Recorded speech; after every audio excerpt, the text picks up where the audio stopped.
Hi everyone. This is an introductory presentation for the COVID-19 simulation case study using flu and coronavirus simulator called FACS. I am Imran Mahmood and I represent the Modeling and Simulation Group, Department of Computer Science, Brunel University, London. This presentation is being prepared under the HiDALGO EU funded project. The main motivation of producing this case study is the recent outbreak of COVID-19 that has a tremendous impact on the world.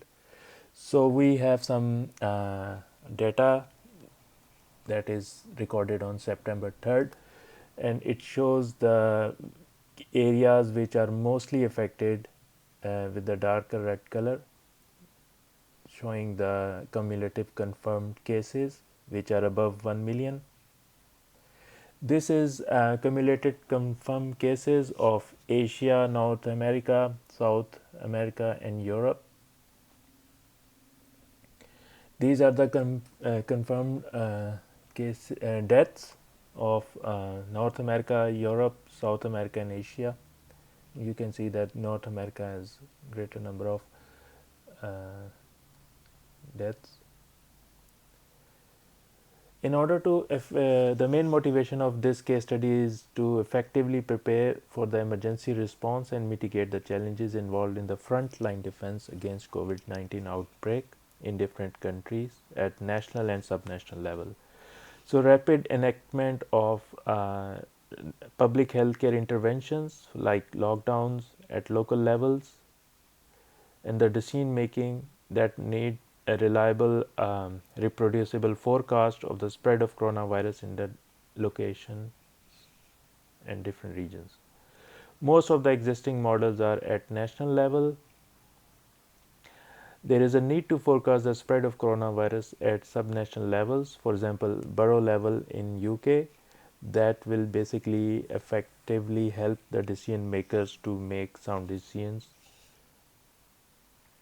Location specific such as location specific health interventions, for example lifting, reenactment and log of the lockdowns, and also location specific healthcare operational readiness, for example the capacity and the patient flows in the hospitals. The key research questions behind this case study were: which establishment and the areas are mainly driving the spread of epidemic within a single region? How much of an increase in admissions to hospitals uh, can we expect when we lift or enact location specific public health interventions?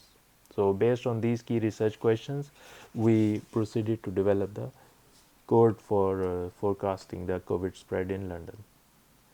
So, the solution was to produce the FACS framework, which inherited the features from its ancestors, FLEE, which specializes in agent-based simulation of complex dynamics, for example, the movements and the mobility patterns of different populations in the area, and the FABSIM, which is basically a framework to simulate large population of agents using remote supercomputing. So, FACS basically combine the ABM, agent-based modeling, FLEE code, high performance computing, and FABSIM. These are four main components. FACS simulator paper was published in September 2020. Title is FACS, a geospatial agent simulator for applying COVID-19 spread and public health measures on local regions. This was the journal of simulation. So basically in this case study, we propose an agent-based simulation development approach which consists of 6 main steps. The first step is the situation selection, that is basically the choice of the region, like a particular borough in London, and a particular time period. For example, the start of early 2020, like February, till the time we want to make a forecast. Then the next step is to obtain different data sets that will basically be used as input to construct the FACS disease model. And then the construction of the model involves 4 steps. So in the first step, the geospatial data is imported using OSM format. Let's say we have a region, London region, where we want to construct a subnational location graph of Brent Borough. So we provide the necessary tools to obtain the OSM file from the public source, and then you use it using our parsers. We parse this file and import different types of buildings. Let me give you a closer look of the location graph we constructed using our FACS framework pre-processing module. And you can see that in this location graph, which is visualized using Plotly API, these are the different types of buildings that are extracted. For example, these are the houses, and other buildings like shopping, which are very important, where the people will go and probably acquire infection in the simulated virtual environment. So the construction of the location graph and visualizing it using the FACS framework visualization tools is very handy in producing the um, and constructing the simulation model for the COVID-19. Next step is the geospatial network. This basically involves the calculation and storage of different location routes from different locations. For example, from houses to the nearest buildings. This feature is still under development, but it will be very useful to basically obtain shortest paths between different traveling routes, and the agents will be able to choose those optimal paths and follow them for the mobility. The third step is to gather the epidemiology data to construct a disease model. This basically involves different parameters. So we use these are the different parameters we use in our disease model. So infection rate is currently set to 0.07 based on the literature sources we obtained. The incubation period is set to 3.5 days. Illness duration is of two types. For the mild illness, we don't have any hospitalization, but the recovery is roughly 14 days on as an average, and the severe illness has hospitalization with 20 days to recover. And then there is a survival probability based on the different age distributions which we collected from the literature sources. So there is a general mortality as well as the hospitalized mortality as shown in this graph, and the mortality rate is set to 1.6%. Mortality rate per age is between this range as shown in this graph. So based on these parameters and assumptions, we constructed the disease model stored in a YAML file. We also use period to either mortality or recovery for severe cases, which is 8 days, and period to recovery for mild cases is 8.5 days on average. Then we also construct this state chart and use this in the code. So these are different states of agents in the population. This starts with susceptible populations that got with a particular infection chance, which is calculated with this equation, goes to an exposed state, and then they can, with an incubation period, after the incubation they can go to an infectious state with a severe or mild category. If it is severe, there is a mortality rate involved. Otherwise, there is a chance that with a mild infection they can get recovered after a certain period, and the mortality can end up into dead or recovered state. So this is basically a state chart for each agent within the model. The infection probability is calculated in such a way that we construct the rule set for agents, where P infected is the probability of the susceptible person becoming infected.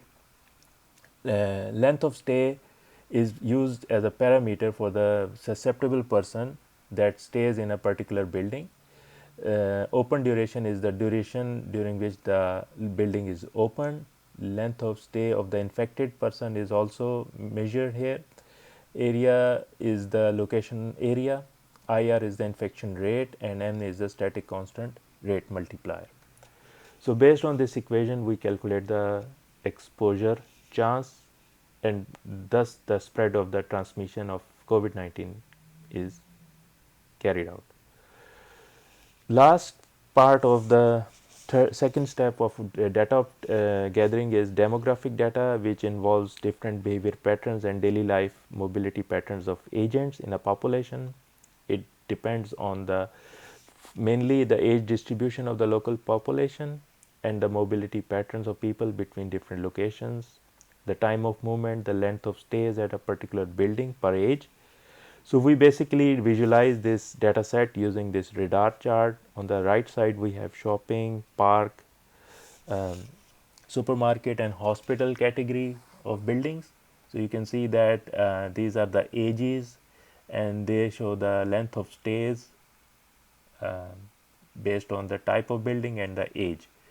So in park, youngsters have a longer length of stay up to 120 minutes, and similarly the every person of all the ages have a certain 40 minutes of stay in the hospitals. Similarly the supermarkets. On the right hand side, the people who are at office, their age group is between 23 till 60 or 70, and then similarly the children who go to school are under this category. So this basically shows the needs of different people going to different types of buildings and their stays, duration of stays.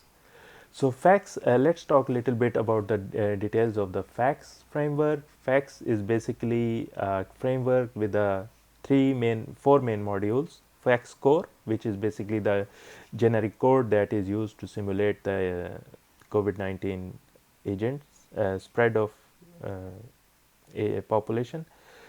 There is a pre-processing module that is used for the obtaining of location graph and all the other input files, and then there's a post-processing module that collects the outputs generated from the simulation and visualize them. Similarly, the FACS COVID-19 is a plugin that connects the FACS core with the FAPSIM high performance computing environment for simulations. This is basically a rough sketch of the class diagram where the FACS core is presented. There are person entities which have needs, and these persons are part of households.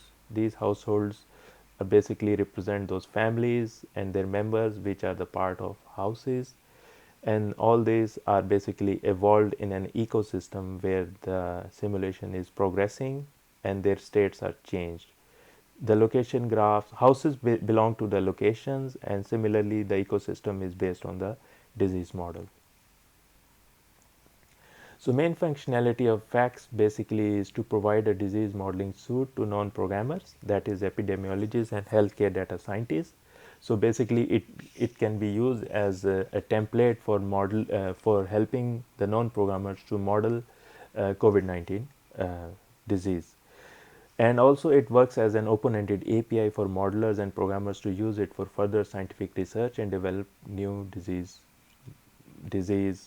and improvements in existing disease models. The main execution platforms are manual executions on the local machines using scripts, using FAPSIM on a supercomputer, which is optimized for large sample simulations and to investigate different scenarios and account for stochasticity. Also allows users and developers to perform sensitivity analysis. Then the third execution platform is the Cloudify and CCAN, which is basically used to conduct high performance computing at the back end. The typical execution time for at borough levels of the UK simulations are from 1 to 3 hours depending on the platform. So the pre-processing module include preparation of data files, location graph, disease models and the demographic data. Post-processing module include features for visualization and validation of the model, and FAPSIM plugin includes ensemble run, replication runs. The unique features of the FACS as an open-ended platform are the modeling of agents, the virtual environment and the rule sets, systematic simulation development approach which can be used to build any kind of disease simulation, generalized disease modeling and Fab COVID supercomputing support. These are the initial simulation instances that are actually programmed using the Fab FACS simulator. In the Londons, we have conducted scenarios of Brent Borough, Ealing, Harrow, Hillington, Kynaston and Chelsea, Hammersmith and Fulham, Westminster and Camden. We also are working on Madrid city scale model, and we are also working on a case study that presents Islamabad as a whole city for the transmission of disease.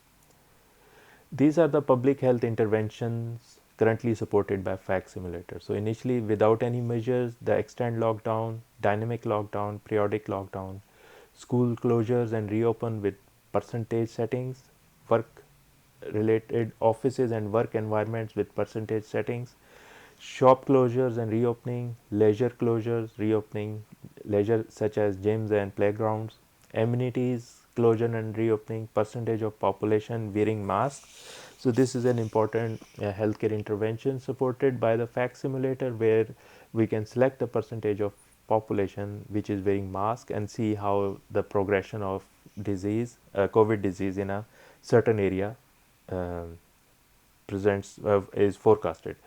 Then the use of transportation, test and tracking, airborne transmission. This feature is currently under development, but it is soon to be uh, become part of the FACS simulator.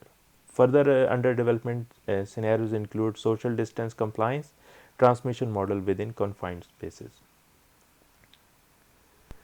These are the simulation results of four lockdowns, four healthcare intervention scenarios, including no measures, extend lockdown, dynamic lockdown, and periodic lockdown. And three of the boroughs, including Brent, Harrow, and Ealing, are used to present these simulations. So the blue line shows the susceptible population. For example, there are roughly 300k population in a particular borough in UK. These are the exposed cases, which peak up to 15,000. These are the infected cases.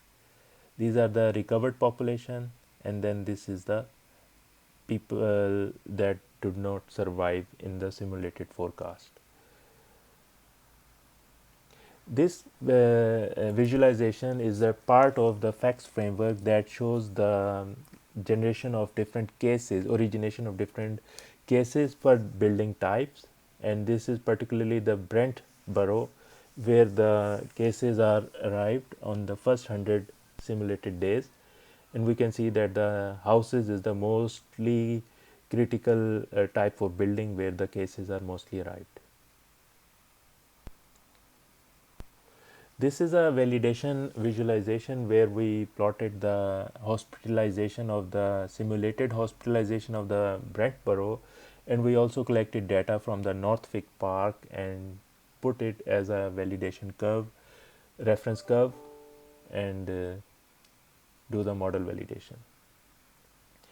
In future, we aim to apply simulation on the other countries and cities at large scale. We are also planning. We are also doing development to parallelize the code for faster simulation performance, integrate with other simulators for hybrid modeling, such as discrete event simulation of hospitals where the patient flows are modeled and their ICU occupancies, the resource allocations, and all the other simulated um, uh, features are being coupled with the agent based population of the surrounding areas, and this will become a hybrid modeling approach.